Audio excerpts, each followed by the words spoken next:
My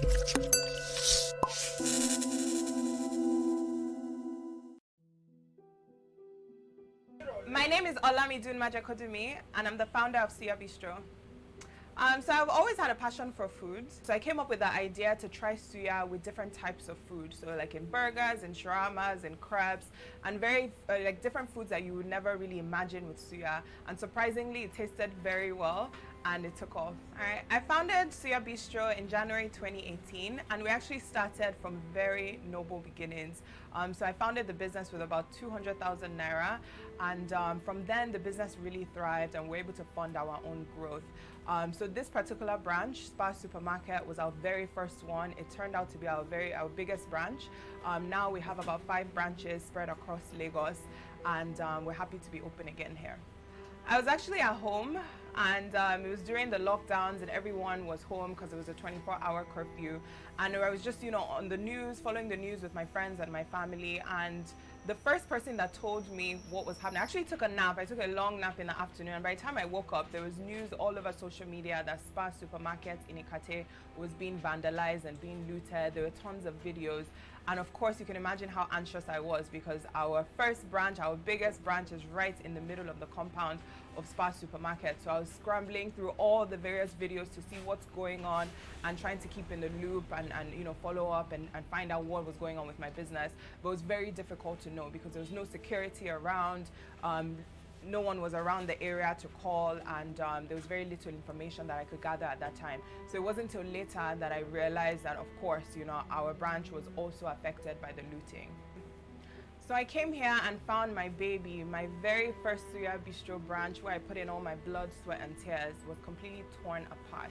It was extremely devastating. So I came in, and right from the gates of the compound, there was this horrendous smell. There was this horrendous smell. The entire compound was covered in debris. There were all sorts of things that were just sort of thrown around without care. It was pure hatred that you could tell from the aftermath of this crisis. And so, coming into my branch, seeing that there was nothing salvageable whatsoever, it felt like a great loss, like I'd never felt before. When I got to my stand, I realized they left absolutely nothing behind. Everything was gone. So all our appliances, all our equipment, all our refrigerators, everything imaginable was gone. Even POSs, everything was gone. I'm one of those people that believes everything happens for a reason, and I believe the same God that brought Suya Bistro to where we are today is the same God that would have helped us recover and get back on track.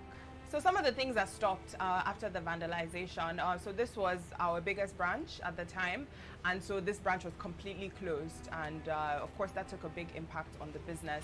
Aside from that, it took a huge hit on our growth plan. So we're actually planning at that time to expand to an even, our 6th branch, and we couldn't do that anymore. That had to go on hold because we needed to then rebuild this branch.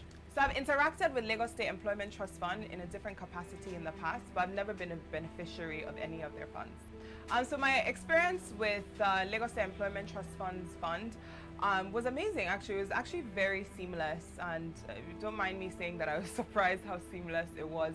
My first exposure to this fund was actually through a WhatsApp forward, and it came in very casually. I was a bit skeptic. I wasn't really sure how credible it was. From the moment I got the prompt, I was able to go online and signed up through the form, and that's really all I needed to do. From that point on, I was being contacted by representatives from LSETF through SMS, through phone calls, and they sort of walked me through the next steps. It was quite low touch, which was very convenient. So all I needed to do was sign up and then submit all our documentation, and then later on we were called in to receive an offer letter. I went down to collect the offer letter, and all the way to the point where the funds were paid from Lagos State Employment Trust Fund, it was an extremely seamless process. So Suya Bistro is unique in the sense that we funded our own growth for the most part. So we've never actually received this kind of monetary support from anybody. So when this came in, it was different, it was special, it was unique, and it really did support the business even in ways that we had never imagined. So that money came in, and we were able to immediately put it into this branch to help rebuild the branch again, and it helped us achieve our goals much faster. So without the fund, we wouldn't have been able to get back on track as fast as we did. So we're able to use that fund to then prioritize building this branch all over again, And now that we're back on track, we can look towards expanding our business once more. So before the damage, our staff strength company-wide was about 50 staff members across all branches, and we had about 8 staff dedicated just to this particular branch. And so those staff unfortunately had to go on leave, involuntary leave, while we spent time rebuilding the branch. Now that we're back up and running, we're right back to that number and we're growing even more. LSETF has been a blessing to me as a business owner and to my entire Suya Bistro family. I think every single small and medium-sized business out there should try to take advantage of the support that LSETF provides.